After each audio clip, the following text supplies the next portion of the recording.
अस्सलामुअलैकुम dear students, इंशाल्लाह उम्मीद है आप सब खैरियत से होंगे। तो आज हमारा सेकंड ईयर केमिस्ट्री का लेक्चर नंबर 19 शुरू होता है। तो आइए शुरू करें। Second year chemistry lecture number 19, lecture number 19 है भाई। तो ये लेक्चर नंबर 19 है और इसका नाम है properties of alkanes. Properties of alkanes और ओपन चेन अल्केन। यहां पर क्या है? Open chain alkanes.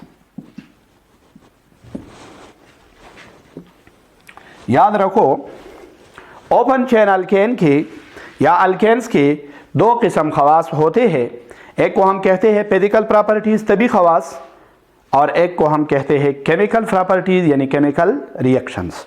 तो आइए पहले हम क्या बताते हैं? Physical properties. फिजिकल प्रॉपर्टीज तभी खवास क्या है भाई? याद रखो, तभी खवास में याद रखो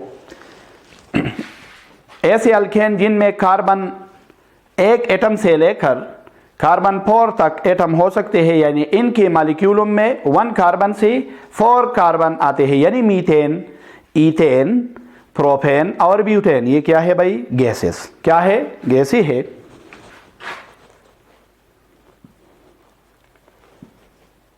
मीथेन, ईथेन, प्रोपेन,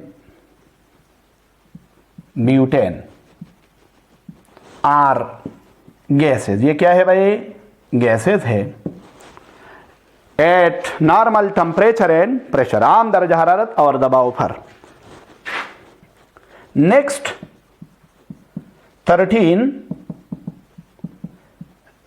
इससे अगले 13 मेंबर। 13 का मकसद है कि ब्यूटेन तो 4 कार्बन होता है, लेकिन 4 से लेकर 17 कार्बन एटमोन तक जिसके मॉलिक्यूल होते हैं, इसको हम नेक्स्ट 13 कहते हैं। 17 कार्बन एटम तक जो होते हैं भाई, 17 कार्बन एटम तक जिनके मॉलिक्यूल होते हैं। नेक्स्ट 13, तो ये क्या है? Next 13 members are liquid. याद रखो ये क्या है? लिक्विड्स एन हायर, और इनसे भी बड़े क्या है? Higher are solids. क्या है? सॉलिड है, ठोस है भाई। तो तलबा अक्सर ये पूछते हैं कि ये छोटे जो होते हैं अल्केन कार्बन 4 तक, तो ये क्यों गैसें है? याद रखो, कार्बन 4 तक यानी मीथेन, ईथेन, प्रोपेन और ब्यूटेन, इनके मॉलिक्यूल क्या है भाई? बहुत छोटे छोटे हैं। तो जब मॉलिक्यूल छोटे होंगे तो इनमें क्या होगा? इंटरमॉलिक्यूलर अट्रैक्टिव फोर्स क्या होगा? कम होगा। और जब इंटरमॉलिक्यूलर फोर्स क्या हो? कम हो, तो इसके मॉलिक्यूल एक दूसरे से क्या होंगे भाई? दूर होंगे। तो जब मॉलिक्यूल दूर होंगे तो ये क्या बन गया है? तो ये फिर गैस होगा। गैस में मॉलिक्यूल दूर दूर होते हैं, याद रखो। हाँ, इससे बड़े जो होते हैं 13 मेंबर, याद रखो इनके मॉलिक्यूल थोड़े से क्या है? बड़े हैं। तो बड़े मॉलिक्यूलों में क्या होगा? इंटरमॉलिक्यूलर फोर्स क्या होगा? ज्यादा। और जब इंटरमॉलिक्यूलर फोर्स ज्यादा होगा तो मॉलिक्यूल एक दूसरे के क्या होंगे? करीब होंगे। जब ये करीब होंगे तो देखो, जो मॉलिक्यूल एक दूसरे के करीब हो जाएंगे तो ये क्या बन जाएगा? माया।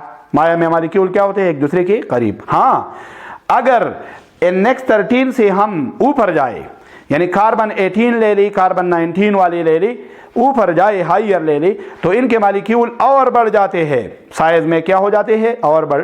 तो इसमें इंटरमॉलिक्यूलर फोर्स बिल्कुल मजबूत होने लगता है। जब मजबूत होने लगता है तो मॉलिक्यूल बिल्कुल एक दूसरे को टच करते हैं या बिल्कुल करीब करीब आते हैं, तो क्या बन जाएगा? सॉलिड बन जाएगा। तो ये इसका जवाब है भाईजान। हाँ, अब मैं आता हूं, अल्केन क्या होते हैं? Non polar. याद रखो ये क्या होते हैं? नॉन पोलर है। क्यों नॉन पोलर है? Because due to the close electronegativity of carbon and hydrogen. याद रखो भाई, ये नॉन पोलर क्यों है? गैर खुद भी क्यों है? इस पर न कोई पॉजिटिव चार्ज है न नेगेटिव। ये क्यों? ये इस वजह से कि कार्बन और हाइड्रोजन की इलेक्ट्रोनेगेटिविटी बरक़ी मनफियत जिसे आप कहते हैं ये बिल्कुल क्या है, बराबर है या बिल्कुल करीब है, तो इसमें कोई भी चार्ज नहीं होता, याद रखो नॉन पोलर है।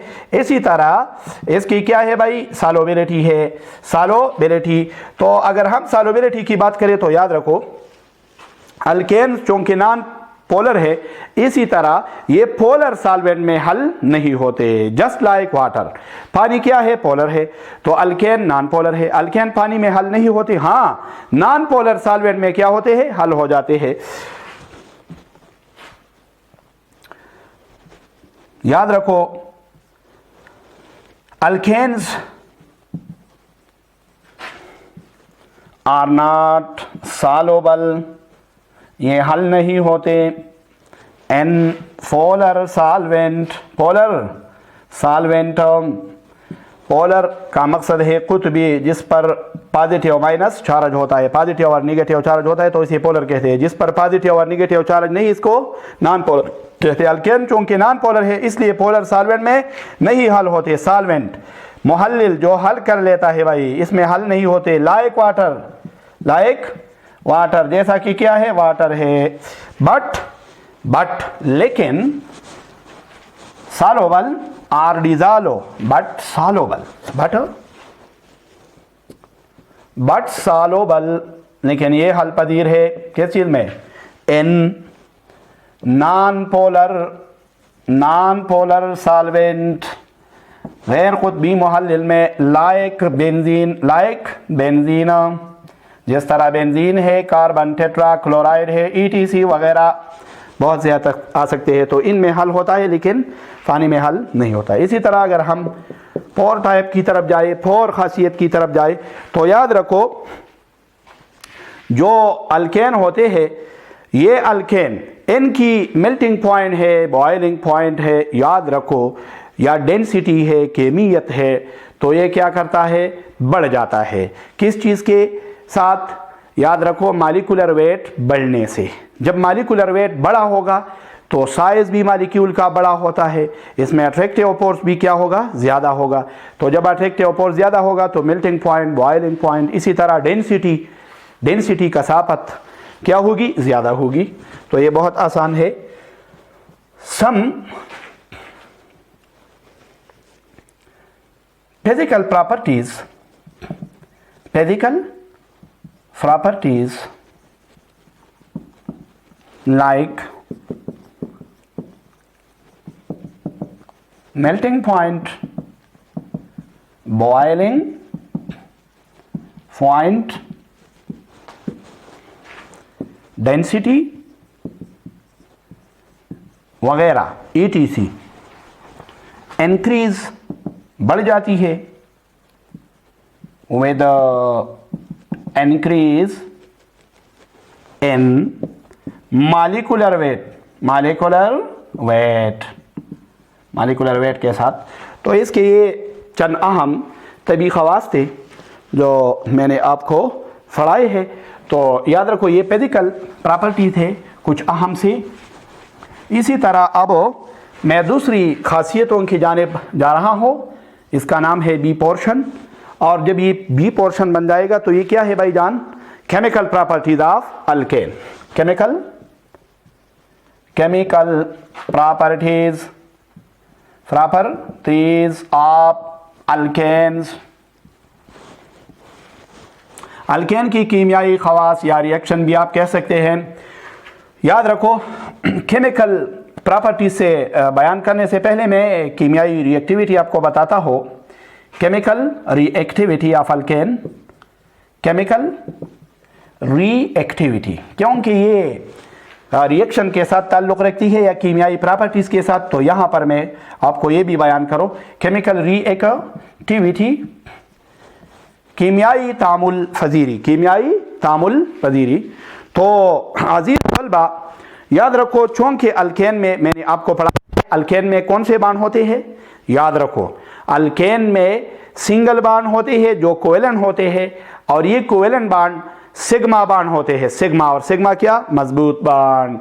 तो मतलब ये हुआ कि जब अल्केन में सिंगल सिग्मा कोवेलेंट बॉन्ड है जो कि स्ट्रॉन्गर बॉन्ड है, तो इसकी रिएक्टिविटी क्या होगी, कम होगी, क्योंकि सिग्मा बॉन्ड को तोड़ना आसान नहीं होता। तो मालूम होता है कि अल्केन की रिएक्टिविटी कम है, क्या है, कम। अल्केन्स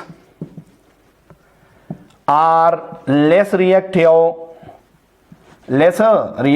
याद रखो, लेस रिएक्टिव देन किस चीज से, अल्कीन। इंशाल्लाह अल्कीन आ रहे हैं, मैं आपको पढ़ाऊंगा।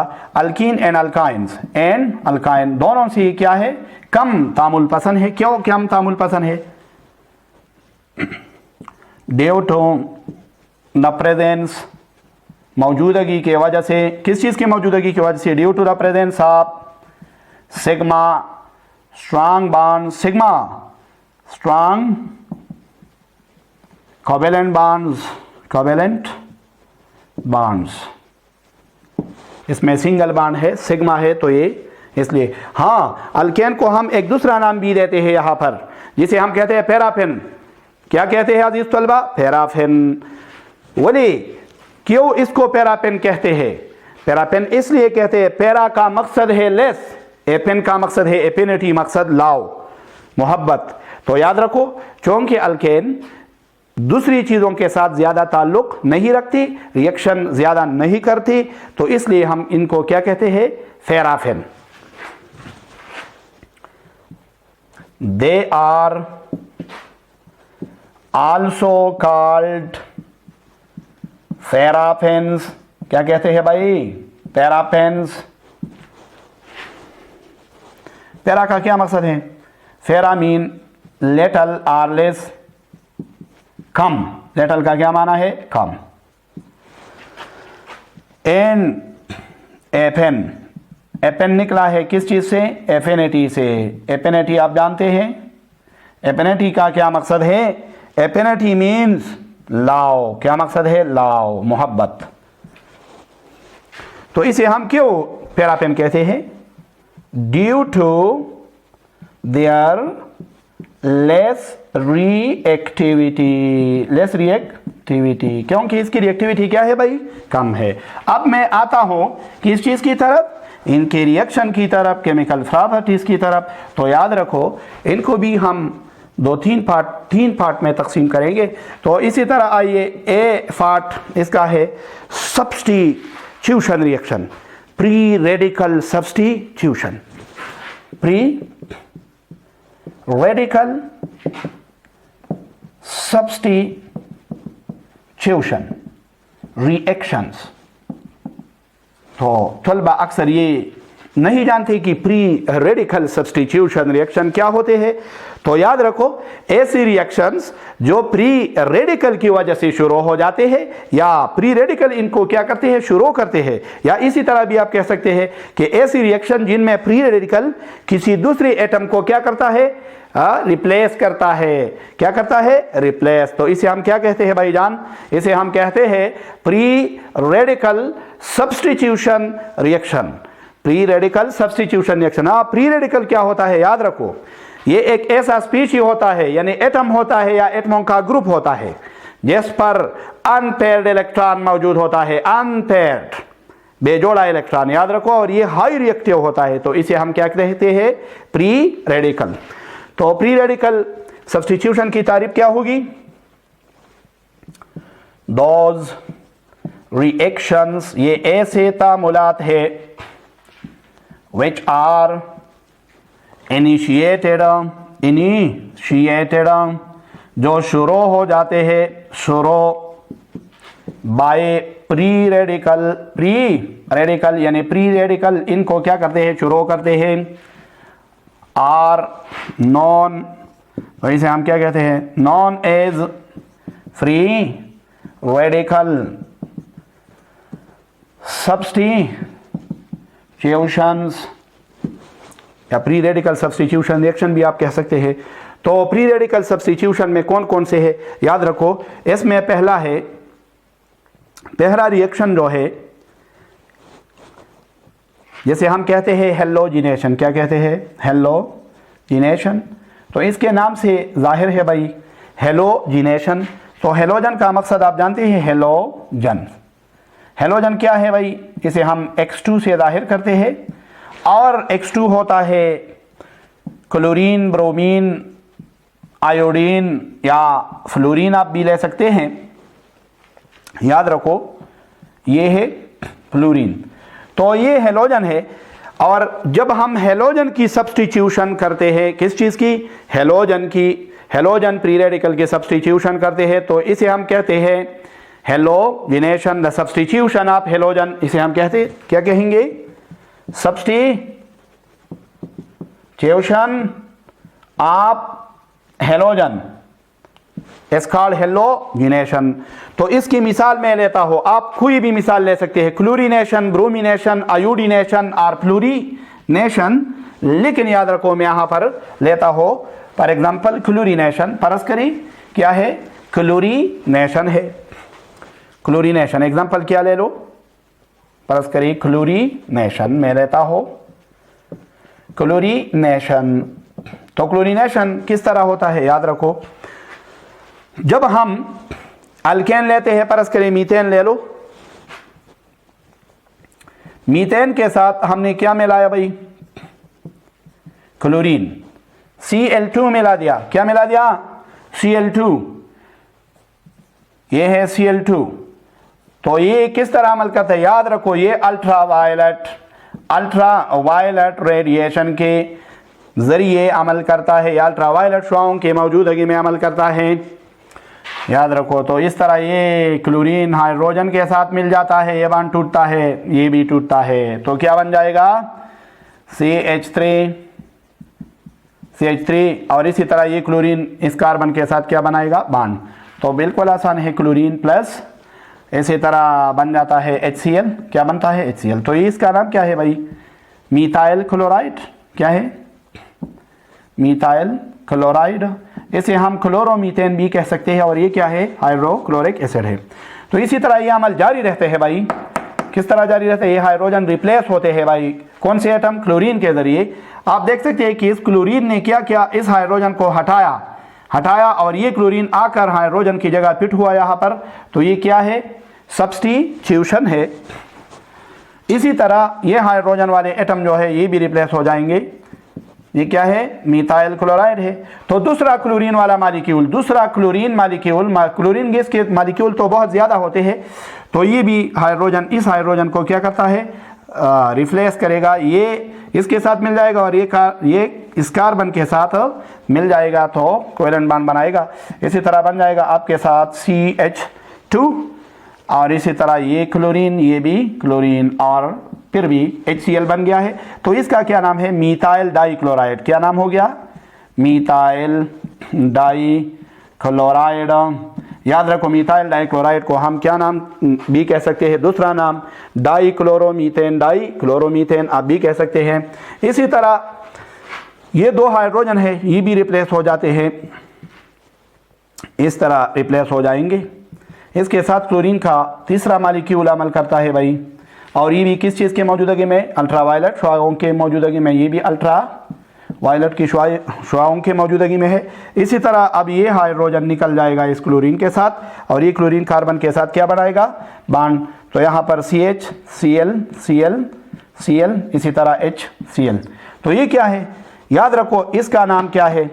इस कंपाउंड का याद रखो, इसका नाम है मीथाइल ट्राइक्लोराइड। क्या बन गया है भाई? Methyl trichloride. Methyl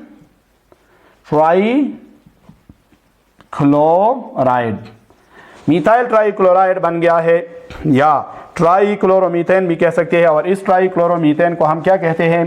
chloroform. क्या? क्लोरोफॉर्म। याद रखो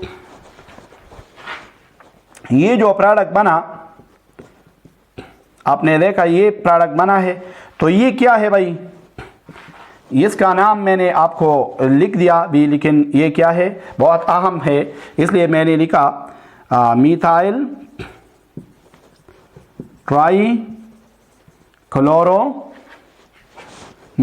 ट्राइक्लोराइड। ट्राइक्लोराइड है। इसका हम ये भी नाम कह सकते हैं, इसको हम कहते हैं क्लोरोफॉर्म। क्लोरोफॉर्म, याद रखो क्लोरोफॉर्म क्या है? क्लोरोफॉर्म एनेस्थीसिया के तौर पर काम करता है, एनेस्थीसिया। तो इसी तरह ये क्या है भाई? एनेस्थीसिया। एनेस्थीसिया किसे कहते हैं? नशा आवर चीज़ है। तो आपने देखा होगा जब हम प्राग की डाइसेक्शन करते हैं, प्राग की डाइसेक्शन प्रैक्टिकल में होता है। प्राग आप जानते हैं, मेंढक। तो इसमें क्या इस्तेमाल होता है भाई? ये क्लोरोफॉर्म। याद रखो ये क्या है? क्लोरोफॉर्म है। तो ये बन जाता है। और इसी तरह अब मैं आपको ये भी कहता हूँ कि क्लोरोफॉर्म से क्या बन जाएगा? याद रखो एस क्लोरोफॉर्म, ये क्या है? क्लोरोफॉर्म है। तो क्लोरोफॉर्म के साथ जब क्लोरीन का और मॉलिक्यूल मिल जाता है, क्लोरीन तो बहुत ज़्यादा मॉलिक्यूल होते हैं, तो इसी तरह ये हाइड्रोजन एटम अब क्लोरीन के साथ अमल करता है अल्ट्रावायलेट सॉन्ग के मौजूदगी में। तो क्या बन जाता है भाई? Carbon tetrachloride. क्या बनता है? ये क्या है? कार्बन टेट्राक्लोराइड है। HCl, ये क्या है भाई? Carbon tetra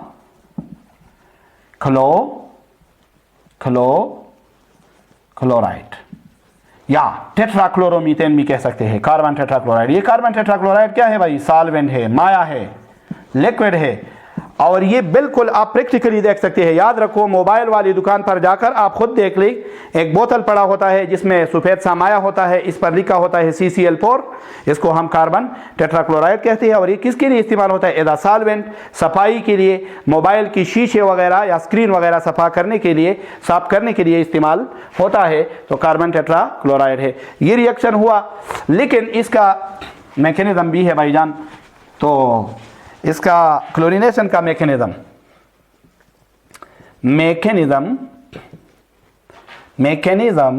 of halogenation. देखो भाई, हेलोजिनेशन याद रखो, हेलोजिनेशन असल में होता है 3 स्टेपों में। कितने स्टेपों में? 3 स्टेप्स में। तो फर्स्ट स्टेप को हम कहते हैं इनिशिएशन स्टेप। क्या कहते हैं भाई? इनिशिएशन का मकसद है आगाज वाला स्टेप, आगाज करने वाला स्टेप। तो आगाज में क्या होता है? जब हम क्लोरीन गैस डालते हैं और इस पर रोशनी पड़ती है अल्ट्रावायलेट शुआएं, तो क्लोरीन, ये क्या है? क्लोरीन मॉलिक्यूल है। क्लोरीन गैस का क्या है? मॉलिक्यूल है। तो इस पर जब अल्ट्रावायलेट शुआएं पलटी है तो ये बांड क्या हो जाता है? बिल्कुल दरमियान में टूट जाता है। और इसी तरह क्लोरीन के 2 एटम बन जाते हैं। ये क्लोरीन का एटम है, ये भी एटम है। और इस एटमों को हम अब क्या कहते हैं? Chlorine free radical. क्या? Chlorine free radical. लेकिन याद रखो फ्री रेडिकल बहुत ज़्यादा क्या होते हैं? रिएक्टिव, क्योंकि ये एटम है और इसमें अनपेयर्ड इलेक्ट्रॉन है। तो ये तामुल के लिए बहुत क्या है? पसंदीदा, और ये अमल करने वाले हैं। तो ये क्या करते हैं फिर? याद रखो इस स्टेप के बाद दूसरा स्टेप शुरू होता है, सेकंड स्टेप। क्या होता है? सेकंड स्टेप को हम कहते हैं चेन प्रोपगेशन। क्या? Chain propagation step. तो चेन प्रोपगेशन स्टेप के नाम से भी आपको जाहिर है, चेन जंजीर को कहते हैं। प्रोपगेशन क्या मकसद है? इशात। तो इसमें चेन क्या हो जाता है? बढ़ जाता है, आगे जाता है भाई, मुसलसल रिएक्शन होने लगता है। तो इसलिए हम क्या कहते हैं? Chain propagation. तो आइए चेन प्रोपगेशन देखते हैं। चेन प्रोपगेशन में ये क्लोरीन फ्री रेडिकल अटैक करता है मीथेन मॉलिक्यूल पर। किस चीज़ पर? मीथेन। तो ये क्या है भाई? CH4 मीथेन मॉलिक्यूल है, आप देख सकते हैं। तो इस पर कौन सा चीज़ अटैक करता है? ये क्लोरीन फ्री रेडिकल अमल करता है। ये मीथेन है, ये क्लोरीन है। तो देखो भाई ये कोवेलेंट बॉन्ड है और ये दो इलेक्ट्रॉन से बना होता है। तो ये हाइड्रोजन आप ले सकते हैं, ये भी ले सकते हैं, ये भी कोई भी बॉन्ड आप ले सकते हैं, लेकिन ये टूट जाता है ये बॉन्ड। और ये क्लोरीन इस हाइड्रोजन के साथ कोवेलेंट बॉन्ड बनाता है और ये मिथाइल फ्री रेडिकल बन जाता है। क्या भाई? Methyl free radical. तो चेन प्रोपगेशन स्टेप में chlorine free radical attack on methane molecule. तो इसी तरह ये क्या बन गया है? आपके सामने मैं लिखता हूँ CH3, और इसी तरह ये क्या है? इलेक्ट्रॉन।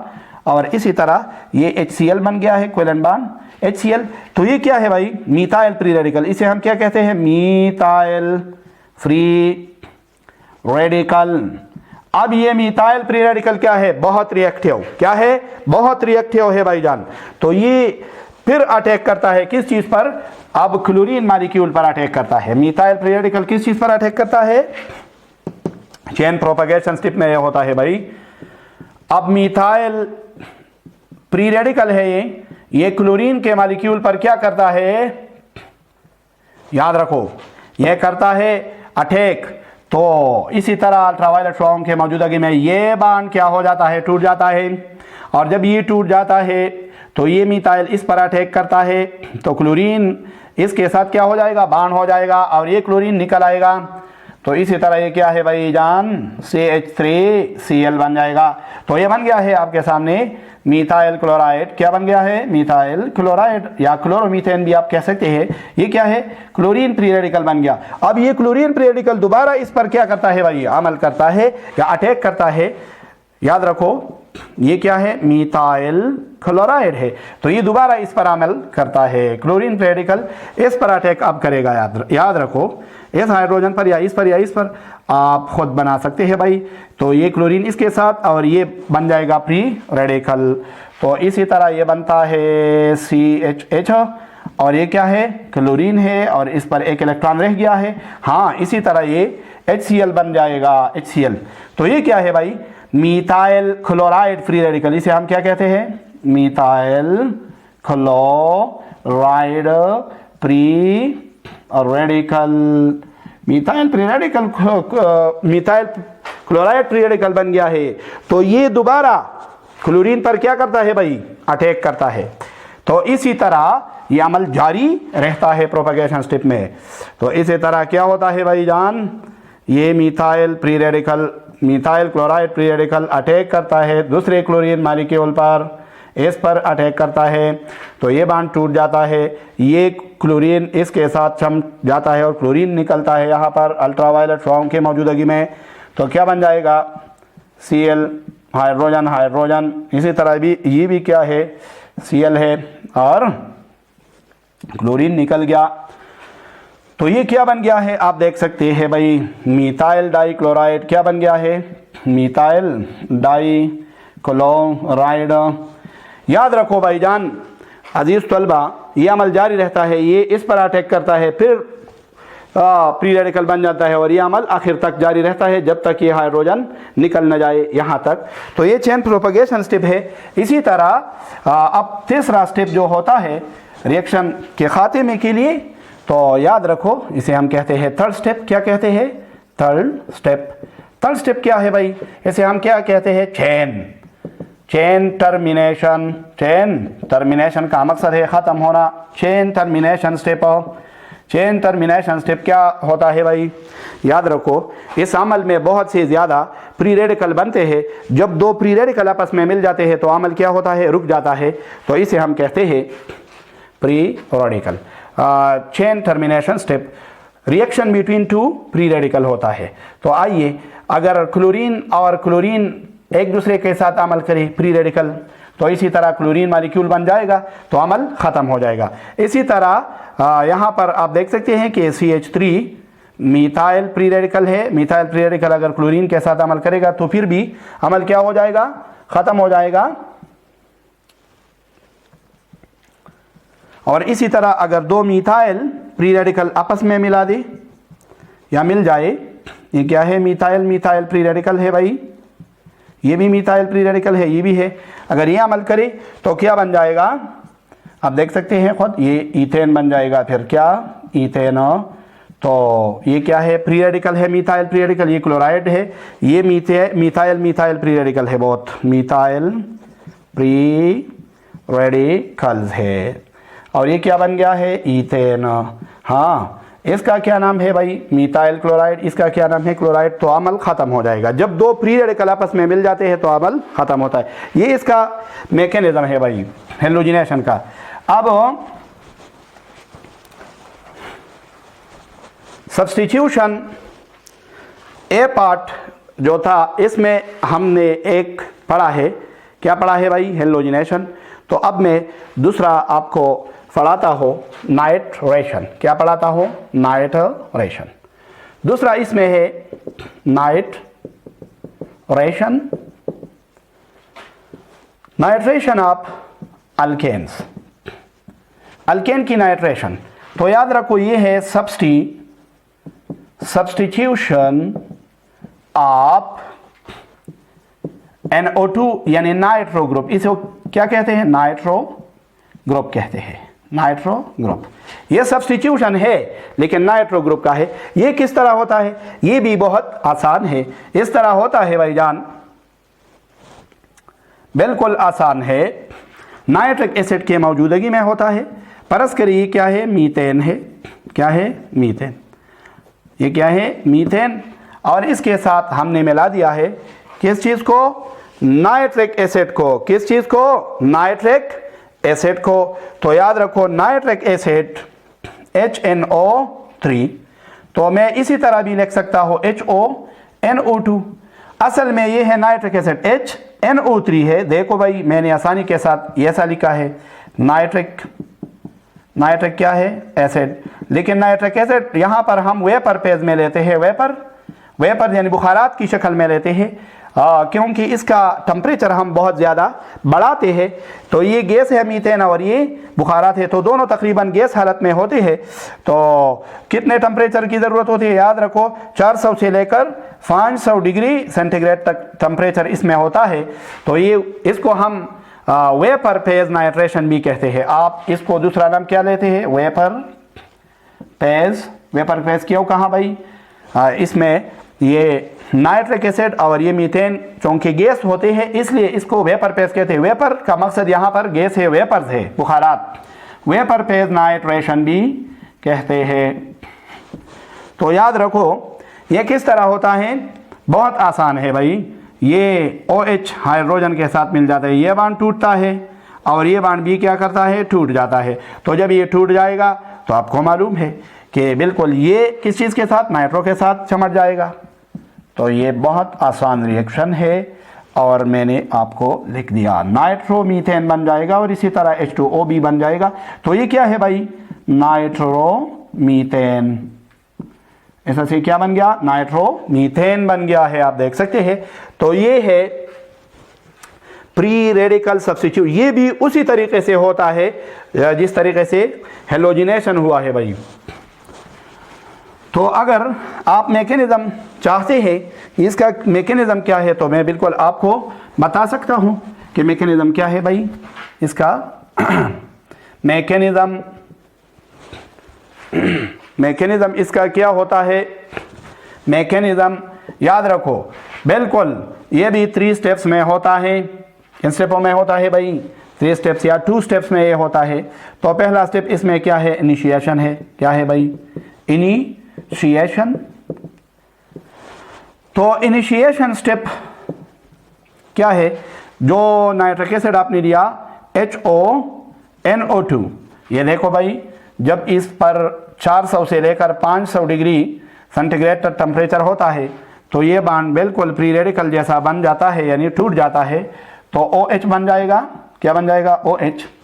और इसी तरह आप देख सकते हैं कि क्या बन जाएगा? नाइट्रो ग्रुप बन जाता है प्री रेडिकल। ये भी प्री रेडिकल है, ये भी है।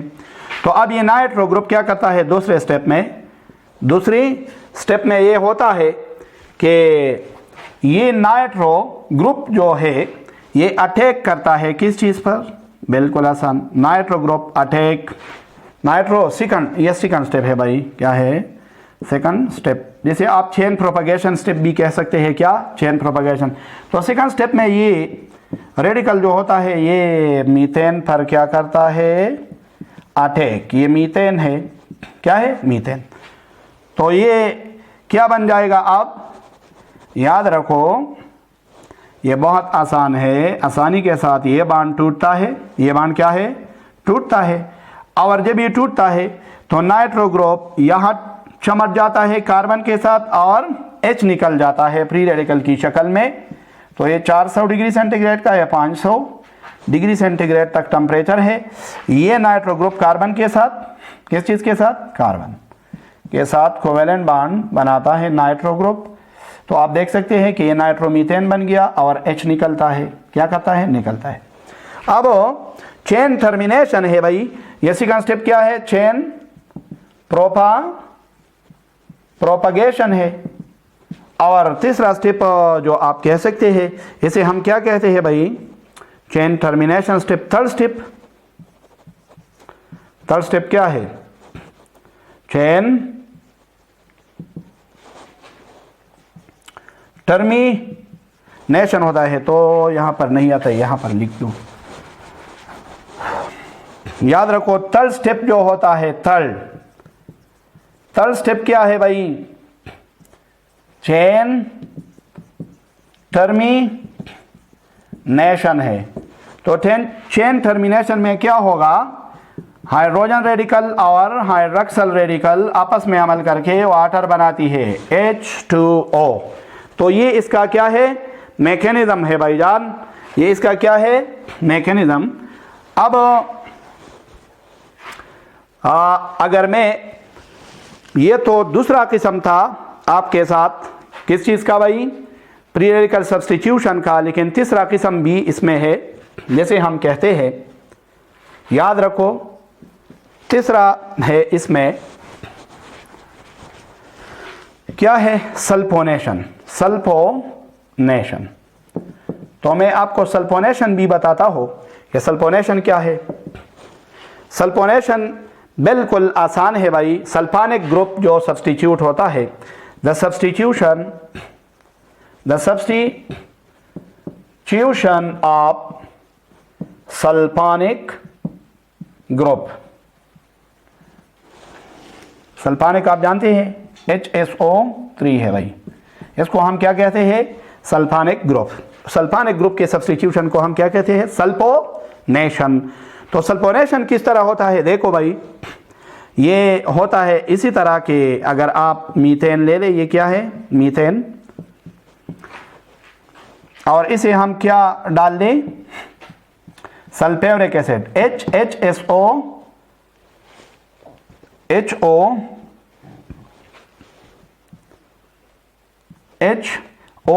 HSO3 मैंने इस तरह लिखा, लेकिन ये असल में क्या है, H2SO4 है, सल्फ्यूरिक एसिड। लेकिन ये सल्फ्यूरिक एसिड कौन से होने चाहिए, फ्यूमिंग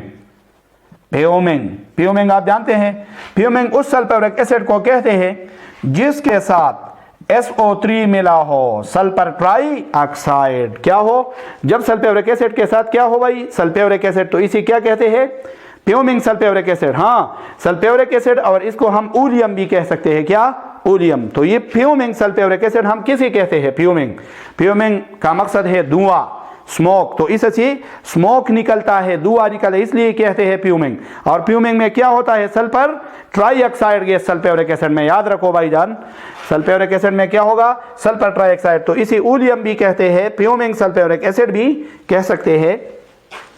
तो ये अमल किस तरह होगा, ये भी उसी तरीके से है जिस तरह नाइट्रेशन है भाईजान, आप खुद भी मैकेनिज्म कर सकते हैं। तो ये OHH के साथ मिल गया, वाटर बन गया, और ये सल्फानिक ग्रुप यहाँ पर लाओ, तो बिल्कुल आसान है। ये क्या है, CH3, ये सल्फानिक ग्रुप है, HSO3 है, और इसी तरह वाटर बन गया है, क्या, वाटर। तो मिथाइल क्या है, sulphonic acid, methyl sulphonic acid, methyl sulphonic acid. तो बन गया है मिथाइल सल्फानिक एसिड, और इसी तरह वाटर आप देख सकते हैं, ये है भाई। इसी तरह मैं अब आता हूं बी पार्ट की तरफ। तो बी रिएक्शंस, एक ए पार्ट था जिसमें मैंने कहा सब्स्टिट्यूशन है भाई, क्या है, सब्स्टिट्यूशन। तो अब क्या है, ऑक्सीडेशन है, क्या है, ऑक्सीडेशन। तो ऑक्सीडेशन ऑफ अल्केन्स। याद रखो ऑक्सीडेशन दो तरह का होता है, एक होता है कंबस्शन, क्या होता है, कंबस्शन। और कंबस्शन का मकसद क्या है, the burning of anything in the presence of oxygen, oxygen की मौजूदगी में किसी चीज़ का जल जाना, इसे हम कहते हैं कंबस्शन। तो अगर हम मीथेन ले रहे CH4 और ऑक्सीजन के साथ मिलाए तो ये क्या है, बर्निंग है। तो बर्निंग के जरिए, यानी जलने के जरिए से क्या बनता है, carbon dioxide plus H2O in the form of vapour, gas की शक्ल में नहीं देखा जा सकता पानी, क्योंकि ये गैस की शक्ल में होता है। इसी तरह ये भी हीट खारिज करता है, तो ये अमल होता है। लेकिन ये किस चीज़ की मौजूदगी में? एक्सेस ऑफ ऑक्सीजन की मौजूदगी में। एक्सेस किस चीज़ के? ऑक्सीजन अगर एक्सेस में हो, ज़्यादा हो। इसी तरह अगर ये कम हो तो क्या होगा भाई? CH4 plus oxygen limited. Limited का मकसद क्या है? कम। अगर ये लिमिटेड हो तो जब मीथेन ऑक्सीजन के साथ अमल करता है, जल जाता है, लेकिन ऑक्सीजन की मकदार लिमिटेड होती है, कम होती है, तो कार्बन मोनोऑक्साइड बन जाता है और वाटर बन जाता है, लेकिन गैस की शक्ल में। याद रखो, पानी नज़र नहीं आती, क्योंकि ये क्या होती है? गैस की शक्ल में।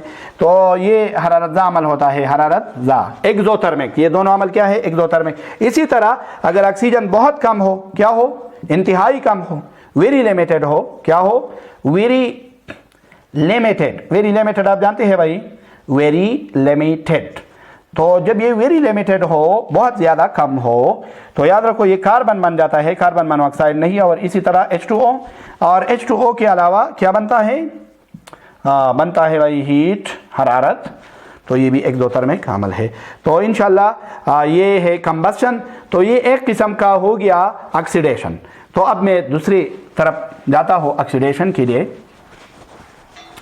तो दूसरे किस्म का ऑक्सीडेशन जो होता है अल्केन में, वो है oxidation with oxidizing agents, with oxidizing agents, या हम इसे भी कहते हैं ऑक्सीडेशन विद नेसेंट। क्या? नेसेंट या एटॉमिक। क्या? Atomic oxygen. किस चीज़ के साथ? एटॉमिक ऑक्सीजन के साथ करता है। तो बिल्कुल आसान है। अगर CH4 लिया जाए, मीथेन या ईथेन आप ले सकते हैं, कोई भी ले सकते हैं, लेकिन मैं मीथेन इसलिए लेता हूँ कि ये बहुत आसान है और किताबों में अक्सर मीथेन लिखा होता है, तो ये आसानी के साथ आप ले सकते हैं। छोटा मेंबर है इस फैमिली का अल्केन का। तो याद रखो CH4 जब क्या करता है? ऑक्सीडाइजिंग एजेंट के साथ। फॉर एग्जाम्पल KMnO4 हमने डाल दिया है, या कोई और ऑक्सीडाइजिंग एजेंट डाल दिया है, ऑक्सीडाइजिंग एजेंट।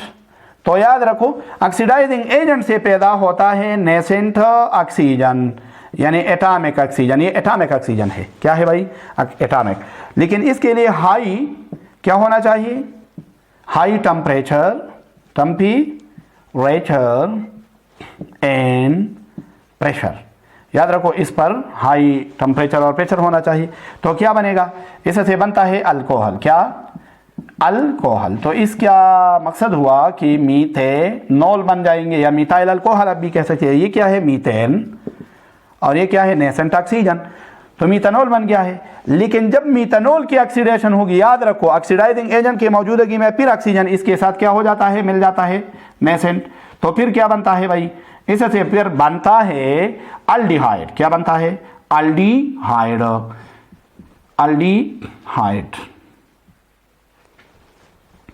अल्डिहाइड आप जानते हैं ना, ये क्या है भाई? अल्डिहाइड है। फॉर्मल्डिहाइड। क्या? फॉर्मल्डिहाइड। फिर फॉर्मल्डिहाइड रुकता नहीं भाई, इसकी भी ऑक्सीडेशन हो जाती है। तो फॉर्मल्डिहाइड अब किस तरह करता है? फॉर्मल्डिहाइड। ये फॉर्मल्डिहाइड है, और फॉर्मल्डिहाइड के साथ ऑक्सीजन यानी नेसेंट ऑक्सीजन फिर अमल करके इसको क्या करता है? कार्बोक्सिलिक एसिड में तब्दील करता है। तो ये क्या है भाई? Formic acid. क्या है? Formic acid. तो याद रखो मीथेन जब नेसेंट ऑक्सीजन की वजह से ऑक्सीडाइज हो जाती है तो अल्कोहल बन जाता है। फिर अल्कोहल यानी मीथेनॉल या मिथाइल अल्कोहल से बन जाता है फॉर्मल्डिहाइड, यानी अल्डिहाइड बन जाता है। फिर फॉर्मल्डिहाइड से क्या बनता है? ये फॉर्मल्डिहाइड है, फॉर्मल्डिहाइड। याद रखो फॉर्मल्डिहाइड जब नेसेंट ऑक्सीजन के साथ अमल करता है तो कार्बोक्सिलिक एसिड बन जाते हैं, फॉर्मिक एसिड। तो याद रखो आज का ये टॉपिक था, लेकिन ये लंबा चौड़ा था, तो परेशान मत होना। बाज टॉपिक्स ऐसे होते हैं जो लंबे होते हैं। हाँ, इसकी कोई और रिएक्शन भी है जिसे हम क्रैकिंग पायरालिसिस कहते हैं। इसमें एरोमेटाइजेशन भी है, एरोमेटाइजेशन, आइसोमराइजेशन भी है, लेकिन ये आपके लिए काफ़ी है, इंशाल्लाह आप समझे होंगे।